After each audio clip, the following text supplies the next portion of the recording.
aquilo que nós vamos falar hoje talvez seja algo que muitos nunca ouviram falar por alto, mas é algo chamado cristianismo progressista ou evangelho progressista. E não é uma igreja, não é um grupo definido, mas é uma ideia que vai se espalhando e você tem diversos grupos que assumem essa posição de um evangelho progressista.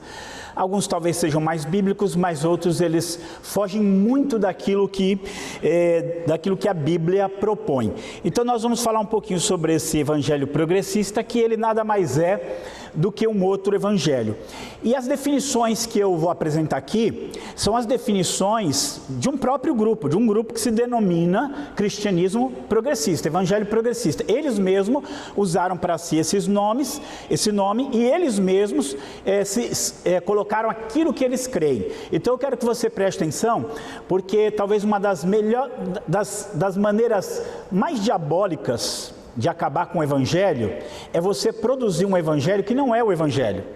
É um cristianismo que, embora chame cristianismo, ele não tem a essência do cristianismo. Ele pode usar os mesmos termos, ele pode usar as mesmas palavras, mas tudo com um sentido completamente diferente, com focos, com visões, com crenças completamente diferentes. Então nós vamos ver alguma dessas crenças, nós vamos expor aquilo que a Bíblia fala a respeito disso. Então aqui tem uma definição: cristianismo progressista é o nome dado a um movimento do cristianismo protestante contemporâneo, caracterizado, isso aqui é a definição deles mesmos, tá? Eu tirei de um site, de um grupo que se identifica cristianismo progressista, caracterizado pela disposição de questionar a tradição, ou seja, tudo aquilo que os cristãos têm crido ao longo do século, ele vai questionar.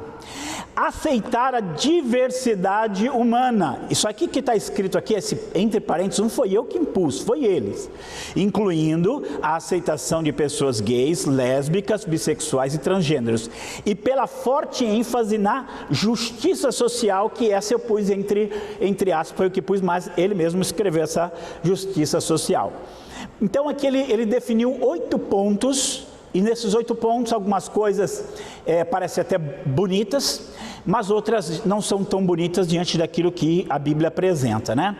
Mas pela apresentação ali da definição, você já tem uma ideia de que o desvio do padrão bíblico é muito grande. Então, ao chamar-nos de cristãos progressistas, queremos dizer que tentamos compreender Deus através da vida e dos ensinos de Jesus.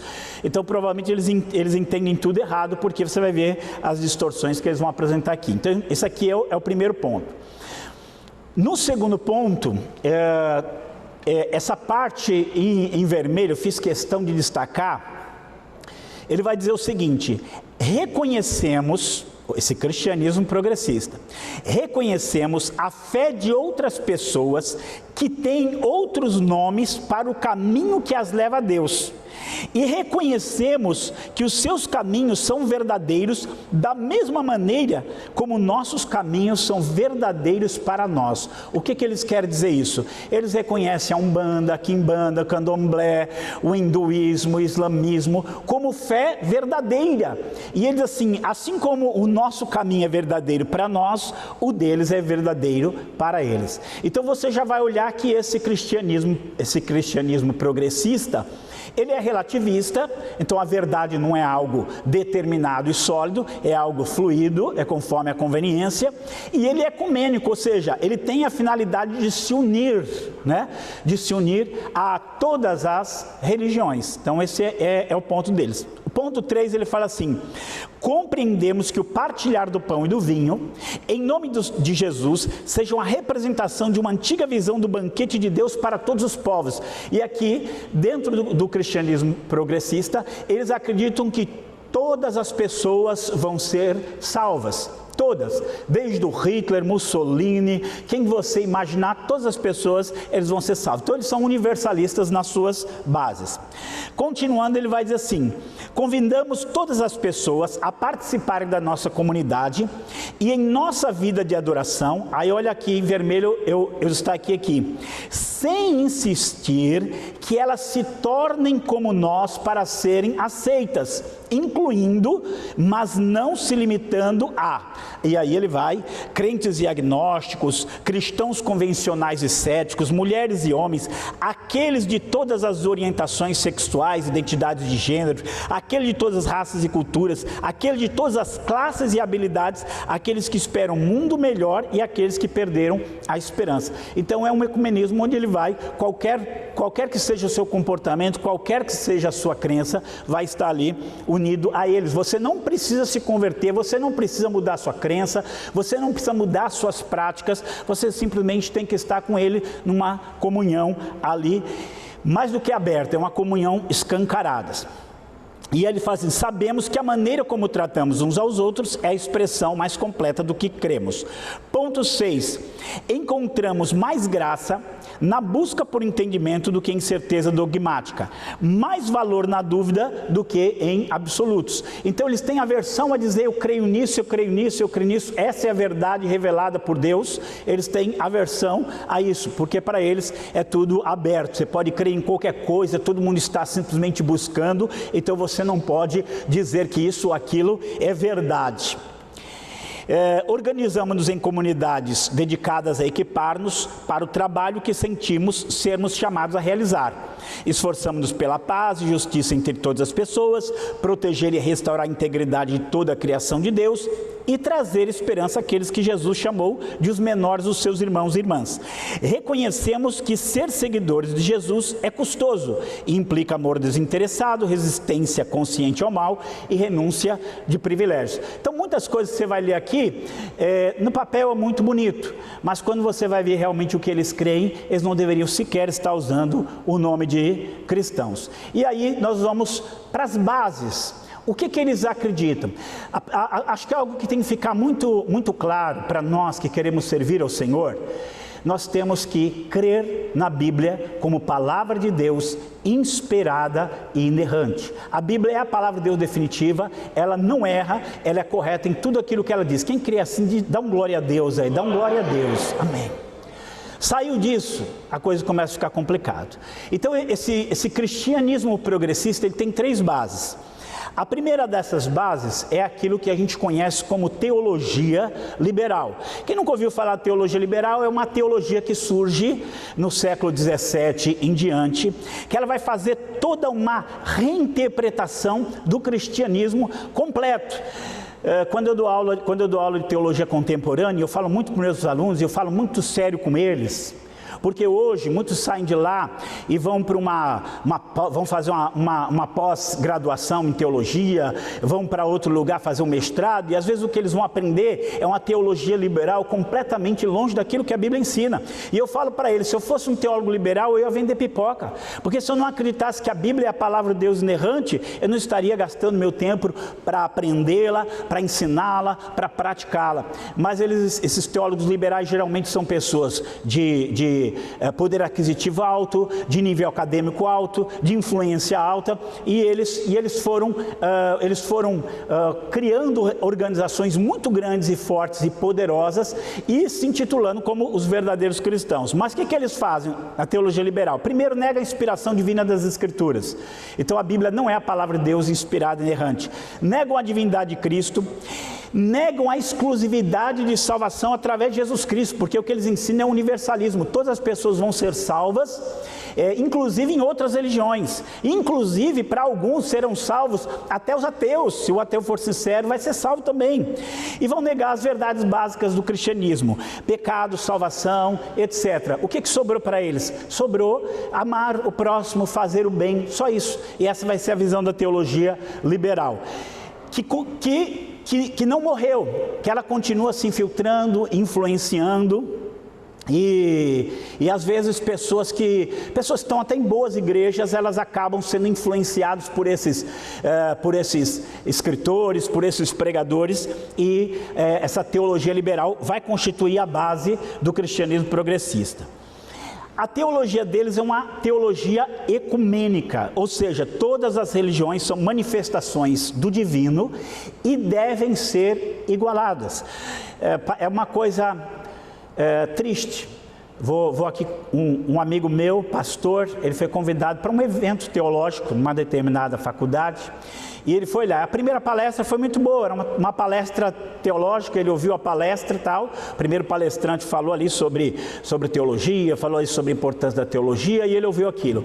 A segunda palestra, o palestrante ia falar sobre as origens da Iemanjá.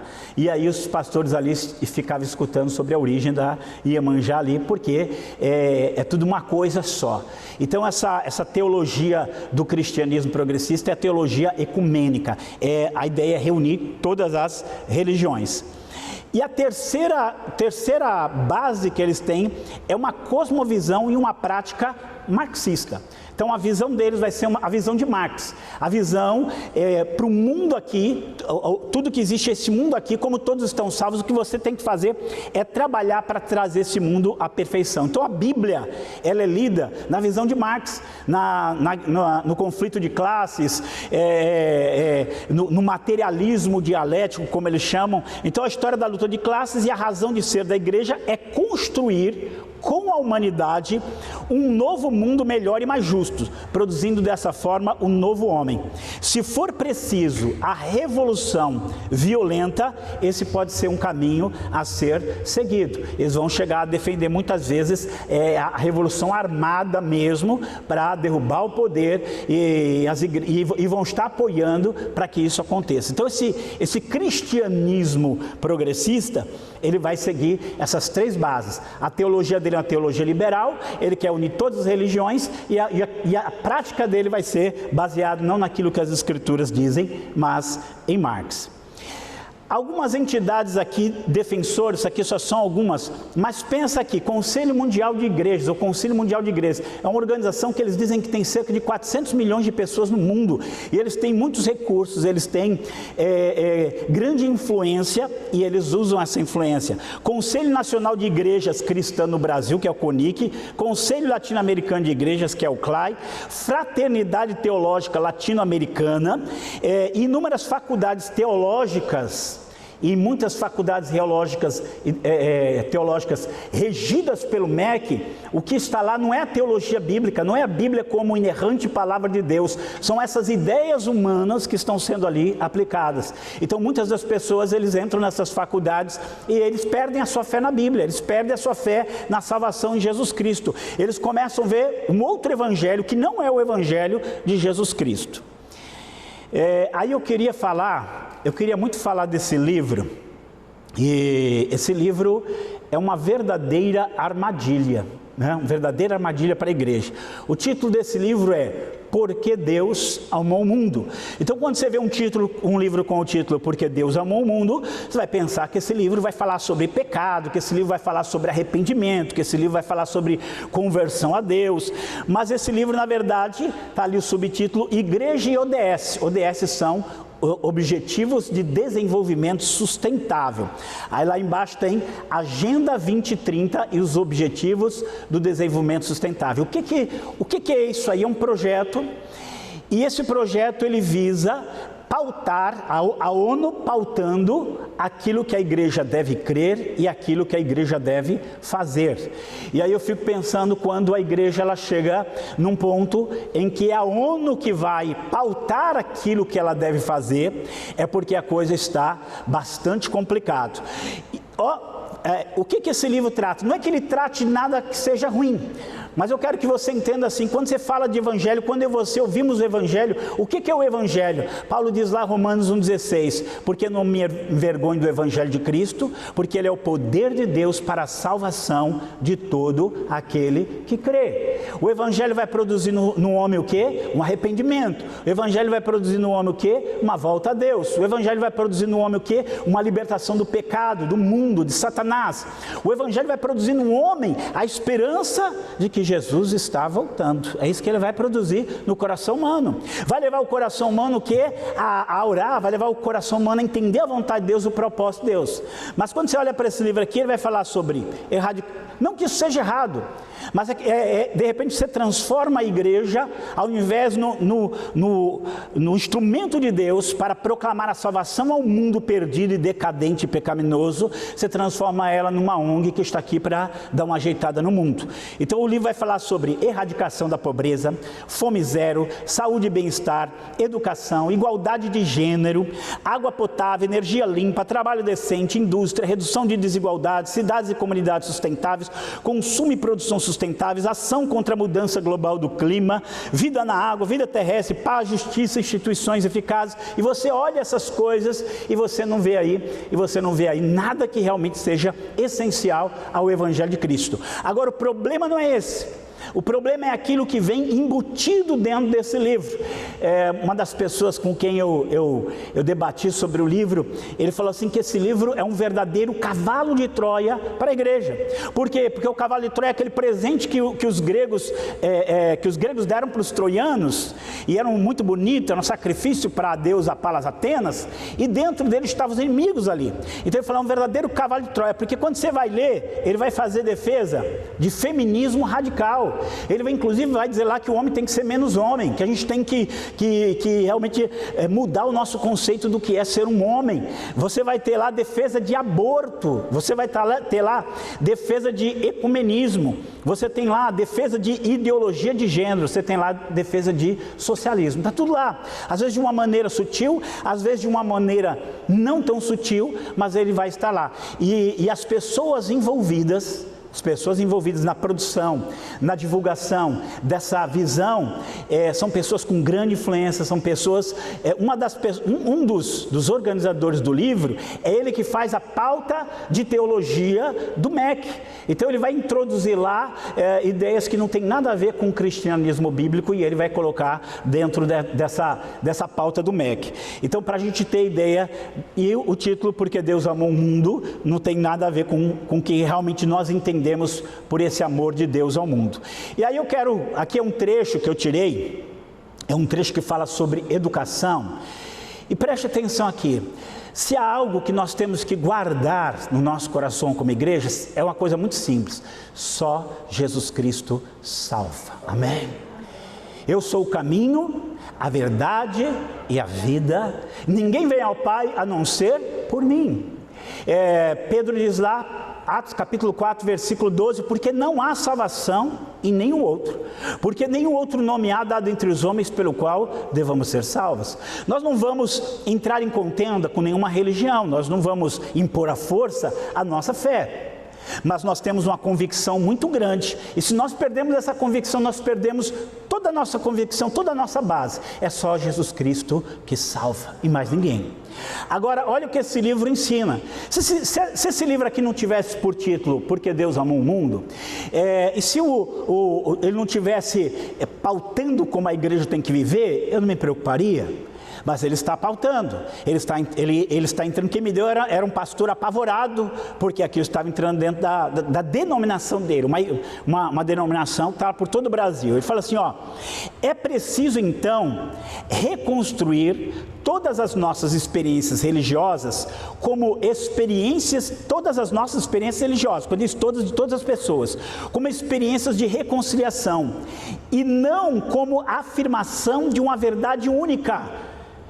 Você não pode dizer que a sua verdade é a única verdade, você não pode fazer isso. De exclusão de pessoas que creem em deuses diferentes, eu não posso dizer que eles estão errados, ou mesmo as pessoas que não creem em qualquer Deus, eu não posso dizer que elas estão erradas. E ele fala assim, são essas histórias que precisam ser revividas e recontadas. Aí ele fala assim, seja na simplicidade harmoniosa do Nirvana, seja na unidade mágica do Axé, seja na caridade reconciliadora do cristianismo, ou em tantas outras possíveis descrições, a religião é um espaço possível de reconciliação com os inimigos. Então ele sugere aqui uma unidade entre as religiões. É isso que ele está aqui propondo, a negação de que haja uma verdade única que seja salvadora. Me desculpe, mas só existe uma salvação, é Jesus Cristo. Amém? Nenhuma outra, nenhuma. Agora que eu vou apresentar as práticas deles e a gente olhar um pouquinho à luz da Bíblia. As práticas são essas aqui, a gente vai olhar uma por uma. Diálogo, ao invés da evangelização. Ação social, ao invés de pregação do evangelho. Igreja igual, ao invés de distinta do mundo. Futuro nas mãos humanas ao invés do futuro de Deus. Modernidade ao invés de revelação. Missão como revolução social e não como proclamação do Evangelho. Praxis, a prática marxista ao invés da orientação bíblica e divina. Então, quando você olha para a maneira como eles vivem, a maneira como eles procedem, aquilo que eles estão instituindo, não tem nada a ver com a Bíblia. Eles podem usar as mesmas palavras, eles podem usar às vezes os mesmos termos, mas eles têm visões completamente diferentes daquela que nós conhecemos e recebemos na Bíblia Sagrada. Primeiro, diálogo ao invés da evangelização. O que é isso, né? O que é isso? Eu não vou evangelizar ninguém. Eu não estou ali para chamar ninguém para conversão. Eu vou apenas ver o que o islâmico crê e ficar em paz com ele. Ver o que o hindu crê e ficar em paz com ele. A gente fica muito chocado. Eu conheci um rapaz, ele havia estudado lá no Vale da Benção, tinha sido aluno lá. Um dia conversando com ele, eu falei assim, eu tenho um trabalho de evangelização de grupos religiosos. Ele falou assim, tá, mas eu não me interesso por isso. Mas por que não? Porque eu não penso dessa forma. Aí eu também mas assim, como que você pensa? Eu acho que cada pessoa vai ser salva na sua própria religião, né? E eu tomei aquele susto. Falei, mas você não estudou aqui? Não, mas aquilo que eu aprendi aí não serve. Eu hoje respeito todas as religiões e eu creio que qualquer pessoa pode ser salva em qualquer religião. Falei, então o que você fala para ele? Eu falo para ele ter esperança. Falei, então tudo é verdade, reencarnação é verdade, céu e terra é verdade, cada um tem a sua verdade. Então a gente começa a olhar esse relativismo e você nunca vai encontrar nesse cristianismo progressivo um desejo de levar o outro à conversão, à fé em Cristo. Por quê? Porque ele é ecumênico e acredita que a salvação é possível em qualquer confissão religiosa. Olha aqui, os progressistas chamam a tentativa de converter as pessoas ao Evangelho de Cristo de imperialismo religioso. Quando você vai pregar para ganhar outra pessoa, eles dizem que isso é imperialismo religioso, que você está querendo impor a sua fé nos outros, que você está querendo levar os outros a crer naquilo que você crê, e você não deve fazer isso, você deve respeitar a crença dele. É isso que a Bíblia ensina. Quando eu olho para a palavra, isso é a coisa mais longe da Bíblia que alguém pode chegar. E aí eu gosto desse momento, porque o ensino das Escrituras ele é completamente diferente. É nosso dever persuadir as pessoas ao Evangelho, como o apóstolo Paulo demonstrou na sua vida e nas suas palavras. O que ele falou, né? Fiz-me de fraco para os fracos para ganhar os fracos, fiz-me de forte para os fortes para ganhar os fortes, fiz-me de tudo para todos para de alguma forma salvar alguns. Então a vida dele, o foco dele era para que as pessoas conhecessem Jesus através do Evangelho de Cristo, porque esse é o único caminho, a única verdade, a única vida que o homem pode encontrar. Mas o Evangelho progressista vai dizer que você não tem que fazer isso. E eu gosto desse momento aqui. Paulo está sendo julgado, ele está ali preso, e o rei Agripa vem e ele tem a chance de testemunhar para o rei Agripa. E depois de ele testemunhar para o rei Agripa fala assim, e disse Agripa a Paulo, por pouco me persuades a me fazer cristão. Você está querendo me converter, você está quase me convertendo. E Paulo diz assim para ele, prover a Deus que ou por pouco ou por muito, não somente tu, mas também todos quanto hoje me estão ouvindo, se tornassem iguais a mim. Glória a Deus. Isso aqui é isso? Isso é Bíblia. Isso é a palavra. Se a Bíblia para mim é a verdade de Deus, se a Bíblia para mim é a inerrante revelação divina, é regra de fé e prática, eu vou levar a sério e vou querer viver isso aqui. Dialogar, claro que eu posso dialogar com qualquer pessoa de outra religião, mas uma coisa eu sei, ele não tem o Jesus que me salvou. E o meu trabalho, como cristão, é que ele conheça esse mesmo Jesus. Segundo, e aqui é uma coisa problemática, porque fazer o bem é sempre bom. Embora o Evangelho ele vá ajudar o próximo, embora o Evangelho ele vá fazer ações sociais, embora o Evangelho ele vá ajudar pessoas ajudar fisicamente com roupas, com remédios ou de qualquer outra maneira, o Evangelho não é isso, isso é o resultado do Evangelho na nossa vida. Mas esses grupos, eles são muito fortes na ação social, mas nada de pregação do Evangelho. O cristianismo progressista não apenas enfatiza a ação ao invés da pregação. Ele exclui a pregação. Então ele vai lá, se ele for lá para a África, se ele for lá para a Ásia, se ele for para qualquer lugar, ele não vai lá para pregar para as pessoas, para que elas se convertam a Cristo. Ele vai lá simplesmente para ajudar aquelas pessoas. Transforma igrejas em ONGs e missões em ativismo social. Se você procurar na internet, você vai achar um negócio chamado Igreja de Absorção. A Igreja de Absorção, o que é uma Igreja de Absorção? É uma igreja que ela só vai ter uma série de atividades para a comunidade. Ela vai ter esportes, ela vai ter artes, ela vai ter cursos, ela vai ter mil uma coisa. Ela não vai ter uma coisa, a mensagem de que só Jesus Cristo salva. Ela não vai ter. Por quê? Porque ela não tem pregação, ela só tem uma mera ação social. Tem uma frase, às vezes a gente tem que tomar cuidado com umas frases bonitas, né? Porque muitas vezes é bonito, mas beleza não é sinônimo de verdade. Tem uma frase que eu li muito que dizia assim: pregue o evangelho e, se preciso, use palavras. O que ele queria dizer com isso? Que você tem que pregar o evangelho com a sua vida. Só se houver necessidade você vai usar palavras. Não, gente, o evangelho é proclamação daquilo que Deus fez pela humanidade. Isso é o evangelho. O amor que eu demonstro é apenas aquilo que confirma o que o evangelho fez na minha vida. Mas eles falam que você não precisa pregar o evangelho, basta você fazer ação social, basta você fazer boas obras. É só isso que é suficiente. Você não precisa de outra coisa. Olha, vou falar assim, boas obras os espíritas também fazem. Boas obras os ateus também fazem. Boas obras qualquer pessoa pode fazer, mas proclamar a palavra salvadora é só a igreja de Jesus Cristo quem pode fazer. Amém. O ensino das Escrituras é bem diferente disso. Jesus deu ordem para a sua igreja pregar o evangelho e condicionou a salvação, a aceitação ou rejeição dessa mensagem. Também colocou a busca pela vida eterna antes da mera sobrevivência física. Deixa eu dizer, Jesus disse que o corpo é mais do que o alimento, que a vida é mais do que as vestes. O evangelho, ele não veio simplesmente para mudar a minha situação social, ele veio para restabelecer o meu contato com Deus. Isso é evangelho. Isso é evangelho. Glória a Deus. Eu colocar esse versículo aqui, eu sei que é chovendo molhado, mas a gente precisa guardar, porque essa é a verdade. Jesus disse o quê? Ide pelo mundo e pregai o evangelho a toda criatura. Quem crer e for batizado será salvo, quem não crer será condenado. Então, eu dizer que o meu trabalho é simplesmente ir e fazer caridade. Sabe o que tem acontecido?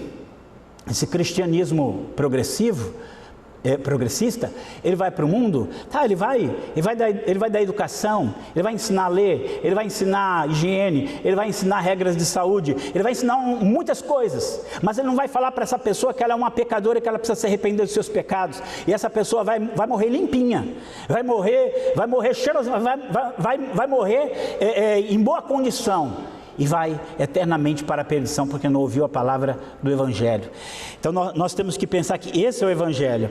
Jesus respondeu e disse-lhes: na verdade vos digo, que me buscais não pelos sinais que vistes, mas porque comeste do pão e vos saciastes. Aí Jesus fala assim para ele: trabalhai não pela comida que perece, mas pela comida que permanece para a vida eterna, a qual o Filho do Homem vos dará. Ele estava dizendo para eles que mais importante do que comer aquele pão era eles realmente buscarem aquilo que era de Deus, buscar aquilo que pertencia a Deus, buscar a sua reconciliação com Deus. Então a proclamação do evangelho pode e obrigatoriamente vai ter, e sempre teve ação social, mas quando você diz que o evangelho é só ação social, você está pregando um outro evangelho. Terceira, eles falam, e eles falam isso aqui muito forte, que a igreja tem que parar de querer ser diferente do mundo, que a igreja ela tem que se misturar com o mundo, que ela tem que se misturar com as outras religiões e buscar a paz deste mundo, a justiça nesse mundo, a melhoria nesse mundo. Então no evangelho progressista os cristãos precisam se unir ao mundo de uma forma indistinta. Não deve haver diferença alguma entre a igreja e o mundo. Ela tem que formar um todo com ele, para que, unida a todas as pessoas de todas as religiões, credos e culturas, ela possa trabalhar para a transformação desse mundo. A igreja de Cristo, para começar, era formada por aqueles que foram, a Bíblia diz assim, Ele vos tirou do império das trevas e vos transportou para o reino do Filho do seu amor. A igreja é um grupo de pessoas distintas nesse mundo, que foram lavadas e remidas pelo sangue de Jesus e que se tornaram a habitação do Espírito Santo de Deus. Ela não pode, ela não deve, ela não é igual ao mundo. E aí, o ensino das Escrituras vai ser algo completamente diferente. O contraste entre igreja e mundo é muito claro nas Escrituras.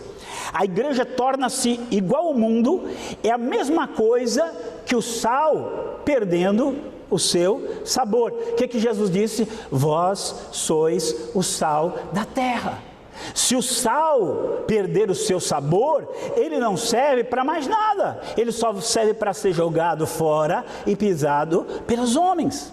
Vós sois a luz do mundo. Ninguém pega uma luz e esconde ela embaixo da cama, mas você pendura ela no lugar para que ela possa fornecer luz a todos que estão na casa. Nós somos chamados para brilhar no meio de um mundo em trevas, não para se tornar como esse mundo em trevas. Nós somos chamados para ser sal nesse mundo que se apodrece, não para perder o nosso sabor e se apodrecer juntamente com o mundo. Então essa separação do mundo é o que caracteriza a identidade da igreja. Essa igreja, isso aqui é uma forte tentativa do diabo de fazer com que a igreja perca a sua identidade, fazer com que a igreja perca a noção de quem ela é, a sua missão do que ela está fazendo aqui. Você não foi chamado para se tornar igual ao mundo, nós somos chamados para fazer com que o mundo se torne igual à igreja. Glória a Deus por isso.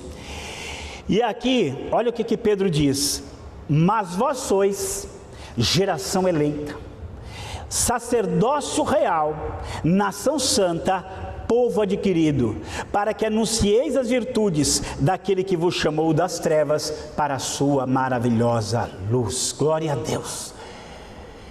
Ninguém entra na igreja sem transformação, ninguém se torna igreja sem remissão, ninguém se torna igreja sem habitação do Espírito Santo, ninguém se torna igreja se tornando igual ao mundo. Então a ideia deles é que a igreja realmente deixe de existir e ela seja absorvida pelo mundo, e junto com todas as religiões, todas as pessoas, de todo mundo, toda a cultura, transforma esse mundo. Enquanto que a Bíblia, ela vai pregar, a Bíblia vai ensinar separação. A Bíblia vai ensinar que a gente viva uma vida distinta. Você vai viver uma vida separada e uma vida diferente, porque você se tornou diferente em Cristo Jesus. Amém? Eu gosto de dizer que a Bíblia divide a humanidade em dois grupos. E a diferença entre esses dois grupos é de uma letra. Então, no mundo existe aqueles que estão em Cristo e aqueles que estão sem Cristo.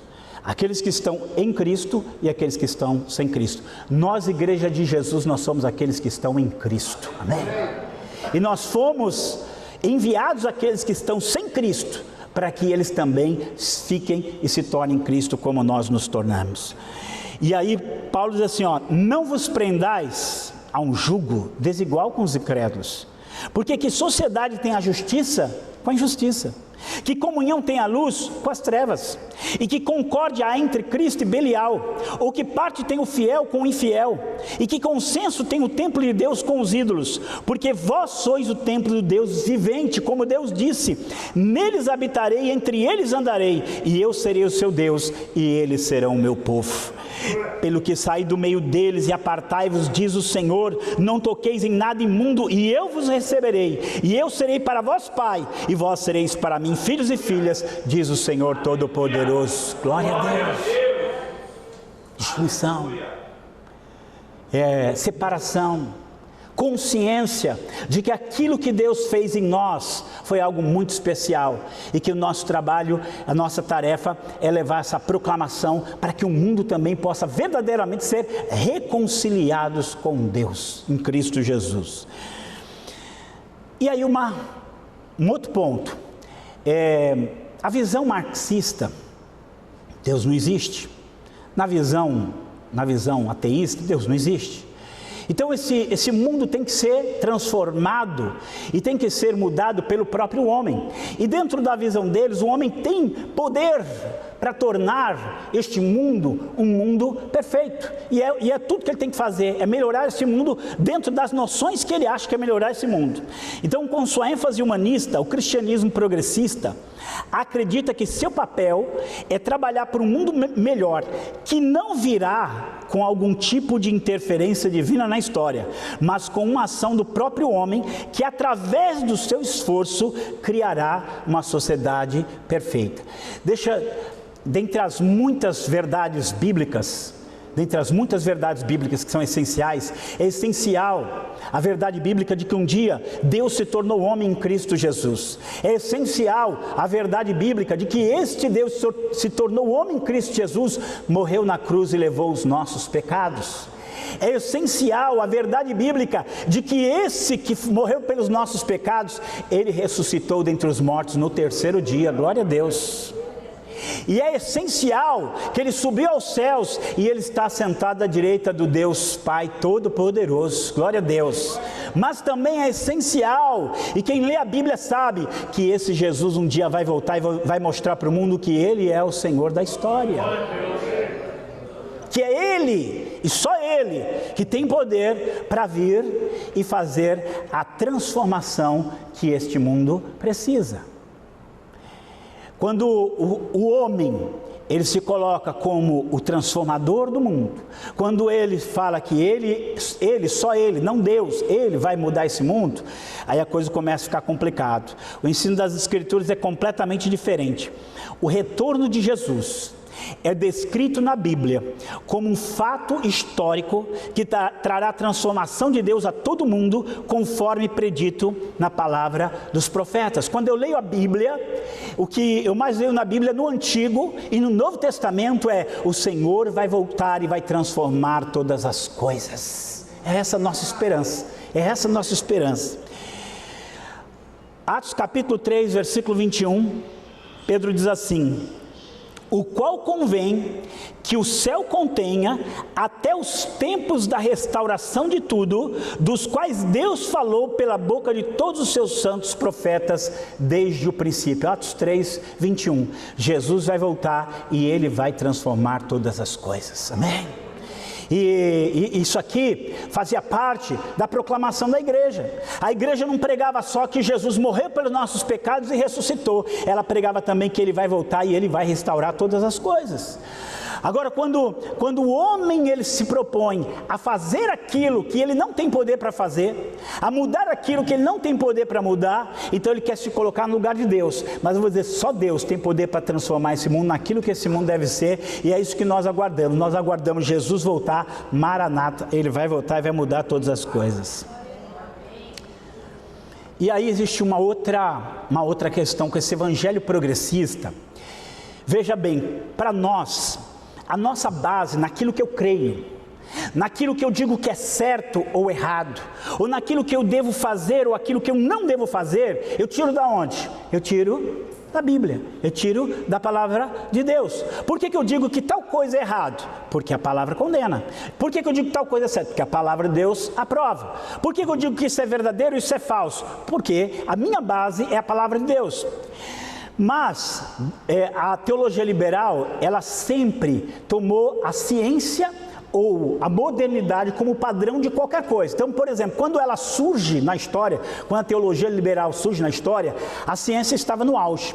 Então a ciência, uma das coisas que a ciência dizia era que tudo era resultado de fenômenos físicos e químicos, que milagre não existia.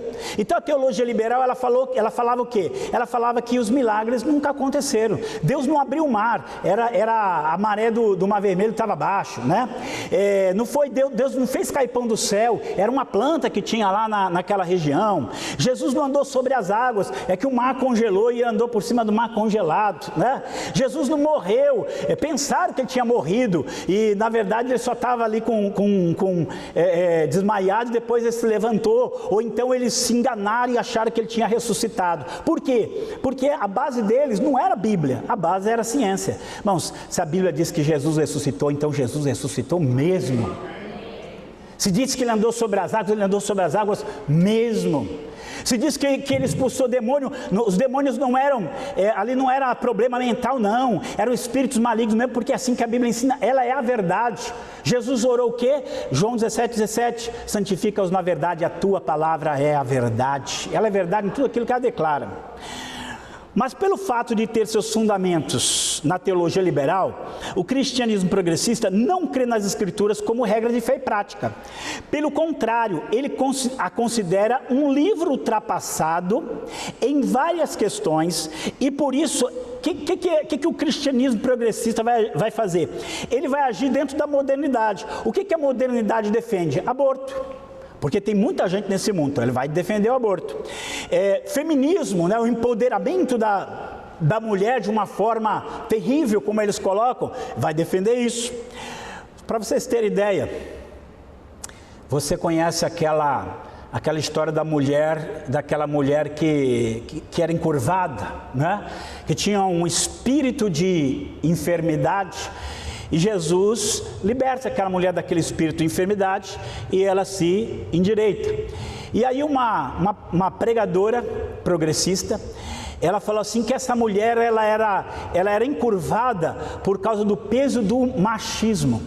E ela era encurvada por causa do peso do patriarcalismo. E Jesus a libertou do machismo e do patriarcalismo, e agora ela estava andando reta. É isso que eles fazem com a Bíblia, eles fazem uma interpretação moderna. Quer ver o que é pior?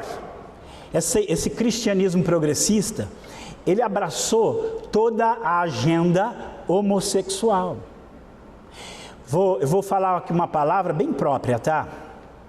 Mas eu vou falar porque é o título de um livro. O autor desse livro, o livro está escrito assim na capa: Viagens Teológicas. E aí onde está via, ele põe uma outra sigla lá e fica Viadagens Teológicas. É o título do livro. O que é esse livro? Aí, como eu disse, essas pessoas, eles têm uma linguagem acadêmica, uma linguagem erudita. Então ele vai usar o termo teologia queer, que é a mesma coisa que uma teologia gay, teologia homossexual. E a proposta desse homem é colocar essa teologia homossexual, essa visão de aceitação do homossexual dentro de todas as igrejas, como isso sendo um comportamento normal, como um comportamento usual. Não só, deixa eu lhe falar uma coisa, nada é tão ruim que não possa ser pior, né? Porque o homossexualismo já foi praticado muito. Só que o problema é que hoje você tem igrejas que assumem isso normalmente como algo normal. Mas o que essa teologia queer é mais do que isso. Ele não quer que existam igrejas ditas inclusivas, né, que é o nome que eles usam.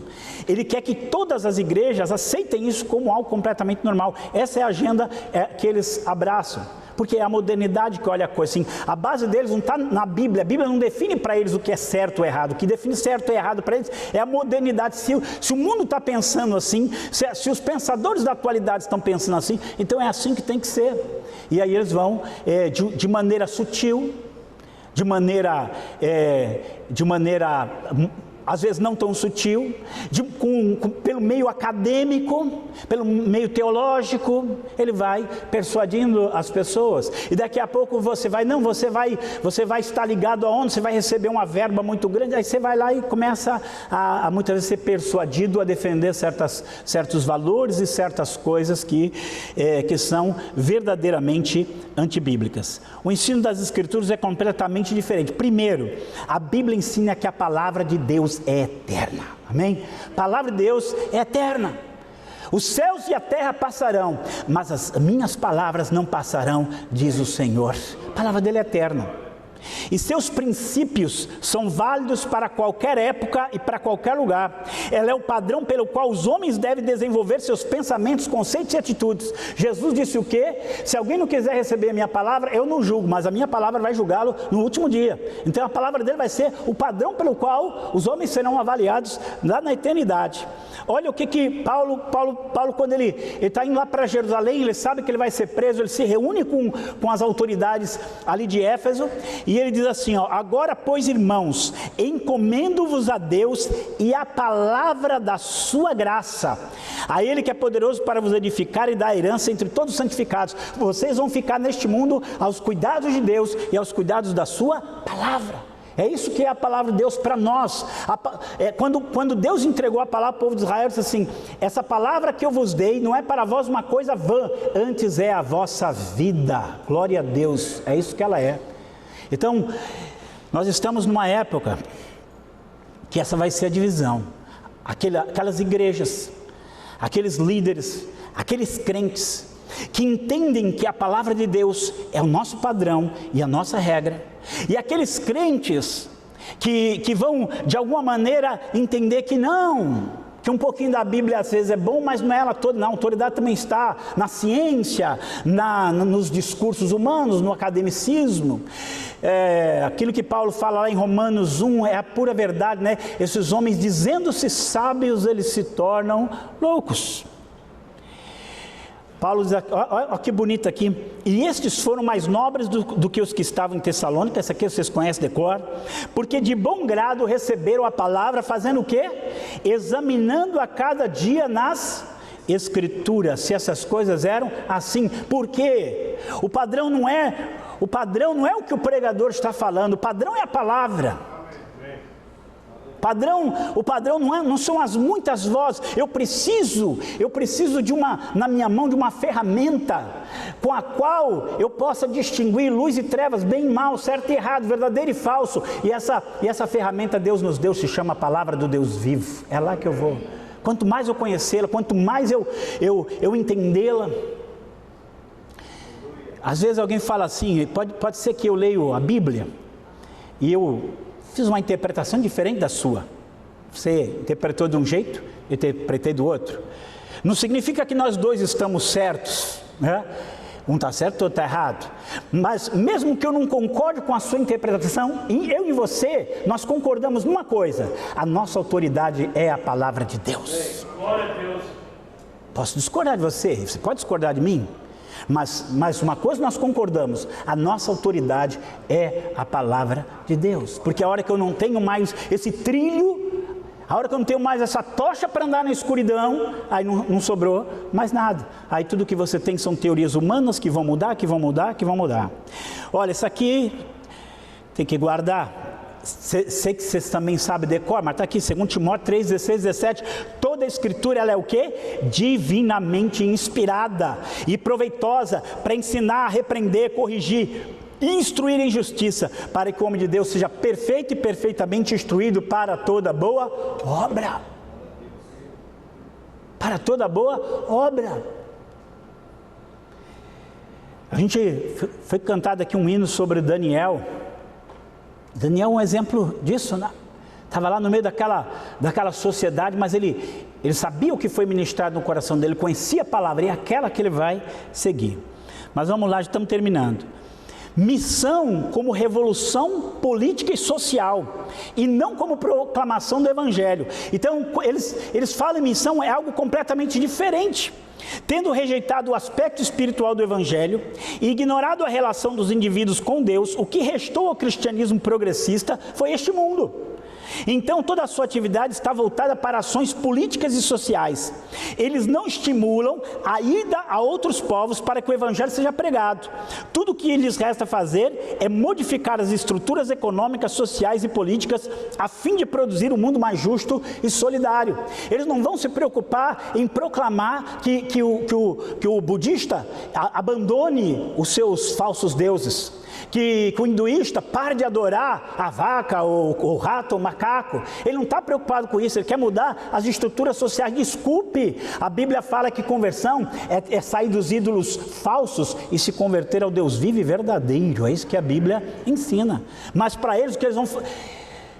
O Conselho Mundial de Igrejas chegou a pegar dinheiro, doar dinheiro para grupos guerrilheiros comprar armas, para matar pessoas e fazer a revolução armada, para você ter essa ideia. O ensino das Escrituras é completamente diferente. Nas Escrituras, a escravidão que prende o homem é o seu pecado, que se manifesta de diversas maneiras. E ele precisa ser liberto dessa escravidão através da verdade do Evangelho, que é Jesus. É isso que a Bíblia ensina. É ou não é isso que a Bíblia ensina? Essa aqui são palavras que a gente conhece, mas diante dos enganos que vão surgindo, elas vão se tornando mais importantes. Quanto mais o mundo escurece, mais eu preciso da luz da palavra na minha vida. Jesus dizia, pois, aos judeus que criam nele: se vós permanecesse na minha palavra, verdadeiramente sereis meus discípulos, e conhecereis a verdade, e a verdade vos libertará. Aí eu pus ali os 3 pontinhos, é quando os judeus falam assim: mas nós temos por pai Abraão, e nós nunca servimos a ninguém.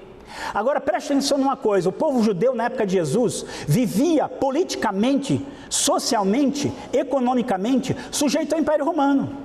Jesus não se preocupou com isso, porque a verdadeira escravidão do homem não é econômica, não é social, não é política em primeiro lugar. A escravidão do homem é no pecado. E aí é onde Jesus disse: em verdade vos digo, eu digo para vocês, que todo aquele que comete pecado, ele é escravo do pecado. Mas se o Filho vos libertar, verdadeiramente sereis livres. Porque seja qual for a condição política ou social de um povo, a primeira libertação que ele precisa é a libertação do seu pecado, é a libertação do reino das trevas, é a libertação deste mundo, a libertação que ele precisa ser tirado de tudo isso e ser colocado livre em Cristo Jesus. Não é isso que a Bíblia ensina? Não é isso o Evangelho? Não é essa palavra? Aleluia. Não é essa palavra? Mas dentro desse cristianismo progressista, essa verdade morreu. E aí, último ponto aqui: prática marxista ao invés da orientação bíblica e divina. Um desses cristãos progressistas, eu peguei 2 vídeos dele. Um dos vídeos dele, ele está num programa TV e perguntam assim para ele: você defende o marxismo? E ele fala: não. Marxismo não é de Deus, marxismo não é para Deus, a Bíblia não tem nada a ver com isso não, a Bíblia é outra coisa, marxismo é política, a gente não precisa do marxismo, a gente não precisa dele, a gente tem o Evangelho, a gente tem a Bíblia. Aí, o que aconteceu? No outro vídeo dele, numa outra palestra, ele está dizendo assim: para ler a Bíblia, eu uso a lente marxista, eu uso Marx para interpretar a Bíblia. Então ele teve uma desconversão, né? Ele teve uma desconversão, ele teve uma transformação aqui. Desculpa, mas eu gosto de falar isso, né? Marxismo não é óculos, gente, é tapa-olho, né? Porque você não vai ver a verdade de Deus de jeito nenhum.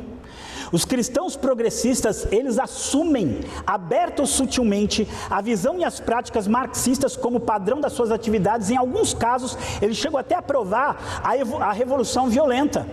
Dessa forma, eles substituem a cosmovisão bíblica por uma cosmovisão ateísta, materialista e anticristã. De forma proposital, eles ignoram a perseguição comunista ao cristianismo desde a sua origem até o dia de hoje. É isso que eles fazem. Eles esquecem que o marxismo foi o que perseguiu os cristãos, que ele, nos seus fundamentos, ele é ateu, ele é materialista, ele é anticristão. E eles vão lá e assumem isso. O ensino das Escrituras é completamente diferente. A Bíblia condena as filosofias humanas e coloca tais falsos raciocínios como alvo do nosso conflito e não como aliados que devem ser abraçados. E aí, Colossenses capítulo 2, versículo 8 está escrito: tende o cuidado para que ninguém vos faça presa sua por meio de filosofias e vãs sutilezas. Eu vou ser a última pessoa, eu gosto de ler filosofia, eu gosto de ler tudo, desde bula de remédio até lista telefônica, né? Mas uma coisa eu sei: dos bilhões de livros que existem no mundo, só existem 66 inspirados. Esses estão na Bíblia Sagrada, né?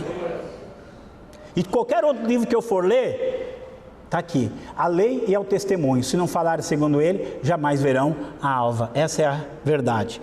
Tendo cuidado para que ninguém vos faça presa. Como é que é filosofias, vãs sutilezas. A gente é triste, porque você vê jovens cristãos entrando nas universidades e se tornando presas. Indo muitas vezes ouvir certas teologias, certos discursos, e eles se tornam presas de filosofias e vãs sutilezas, que são segundo a tradição dos homens, segundo os rudimentos desse mundo, e não segundo Cristo, não segundo Jesus. Porque as armas do nosso combate não são carnais, mas sim poderosas em Deus para a destruição de fortalezas. E aí diz assim, destruindo os falsos argumentos. Aí sofismas, argumentos que não levam à verdade, mas só enganam.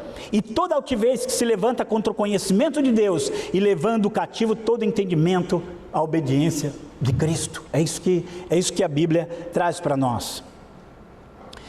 E aí, a gente pensar que esse cristianismo progressista, ele na verdade, ele é outro evangelho. Ele não é essa mensagem tão maravilhosa da Bíblia que remiu você, que transformou a sua vida e fez você nova criatura em Cristo Jesus. Ele não é isso, ele é outro evangelho. E aí Paulo vai dizer aqui, mas ainda que nós mesmos, ou um anjo do céu, vos anuncie outro evangelho, além do que já vos tenho anunciado, que seja maldito. Assim como já vos dissemos, agora de novo também eu vos digo, se alguém vos anunciar outro evangelho, além do que já recebestes, que seja maldito. Quando eu dou minhas aulas de apologética, uma das coisas que eu gosto de mostrar, e eu friso isso com meus alunos, porque eles estão no meio ali acadêmico, no meio que busca conhecimento, e isso é bom, isso é aconselhável, isso é realmente edificante. Mas eu digo para eles, não confundam erudição com verdade, porque tem muito erudito ensinando absurdos. Aquilo que Paulo fala é aquilo que ele presenciou no mundo greco-romano, né? que o seu coração insensato se obscureceu, e eles dizendo-se sábios, eles se tornaram loucos. Uma mente, por mais poderosa, por mais capaz, por mais desenvolvida que seja, se ela não for transformada e tocada pelo Espírito Santo de Deus, sujeita à palavra de Deus, ela vai ser corrompida pelos enganos dessa vida. Mas se a sua mente, ela permanecer cativa à palavra, ela permanecer ligada a Cristo, ela vai ser um instrumento poderoso para levar a salvação para esse mundo perdido. Então que Deus nos faça isso, nós possamos ser esse instrumento. Aqui eu queria que, eu ano passado falei sobre esse assunto, um pouco do que eu disse está dentro desse livro, Marxismo Selvagem. Eu queria que todos vocês adquirissem esse livro, começassem a pensar, lá tem uma lista de pelo menos 100 livros para você ler, e você começar a entender esse assunto, mas nós precisamos entender esse assunto, e nós precisamos ser capacitados para servir ao Senhor nessa área.